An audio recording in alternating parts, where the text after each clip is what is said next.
7 ucapan yang harus muslim hindari. Yang pertama adalah mengkafirkan, membid'ahkan, dan memfasikan seseorang. Larangan ini ditujukan bagi seluruh muslim, baik wanita maupun pria, sebagaimana sabda Rasulullah SAW yang artinya, laki-laki muslim mana saja yang mengkafirkan laki-laki muslim lainnya, jika dia adalah seorang kafir, dan kalau bukan, maka dialah yang kafir. Hadis Bukhari. Bersumpah dengan selain nama Allah. Seluruh makhluk termasuk manusia tidak diperbolehkan bersumpah selain dengan nama pemilik dan pencipta mereka, yakni Allah Subhanahu wa Ta'ala. Al-Hafiz mengatakan, para ulama mengemukakan bahwa rahasia dilarangnya bersumpah dengan selain nama Allah, karena bersumpah dengan sesuatu berarti mengagungkan sesuatu itu, dan pengagungan itu hanya milik Allah saja.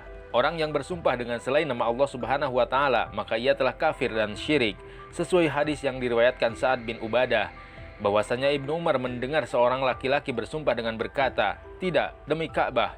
Maka Ibnu Umar mengatakan, tidak boleh bersumpah dengan selain nama Allah, karena sesungguhnya aku mendengar Rasulullah SAW bersabda, siapa saja yang bersumpah dengan selain nama Allah, dia sungguh telah kafir atau musyrik. Hadis riwayat Tirmizi.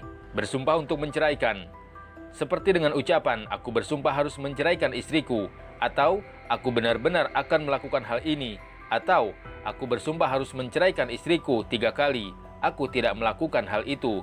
Dikatakan oleh Ibnu Utsaimin, jika mereka bersumpah untuk menceraikan seperti dengan lafaz di atas, ini semua menyalahi apa yang telah diajarkan oleh Nabi Shallallahu Alaihi Wasallam. Kebanyakan para ulama mengatakan bahwasanya jika dia melanggar sumpahnya, maka perceraian benar-benar terjadi. Sekalipun pendapat yang kuat adalah cerai apabila dilakukan dengan cara sumpah yamin. Memanggil tuan kepada orang munafik.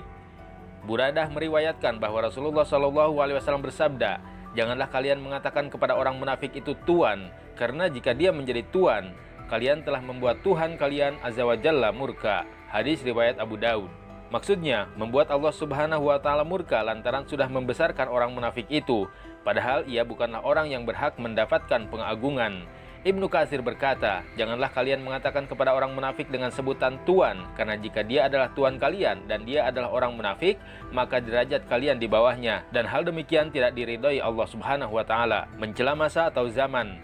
Abu Hurairah meriwayatkan bahwa Nabi SAW bersabda dalam hadis qudsi yang artinya, Allah Ta'ala berfirman, manusia menyakiti aku, dia mencela masa, dan aku adalah pencipta masa. Di tanganku segala urusan, aku yang mengganti malam dan siang.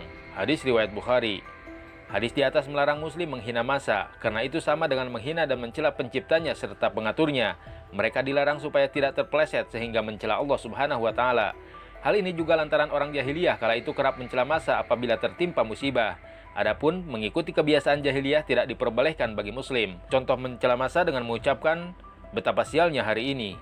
Mengharamkan sesuatu yang halal dan sebaliknya. Tidak diperbolehkan menyifati sesuatu dengan haram, kecuali jika sesuatu itu memang diharamkan oleh Allah Subhanahu wa Ta'ala atau Rasulnya.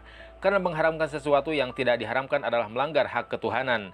Mengandung juga isyarat bahwa suatu hal itu haram, padahal tidak. Dalam surat An-Nahl ayat 116, Allah Subhanahu wa Ta'ala berfirman, janganlah kamu mengatakan terhadap apa yang diucapkan oleh lidahmu secara bohong. Ini halal dan ini haram. Untuk mengada-adakan kebohongan terhadap Allah Subhanahu wa Ta'ala.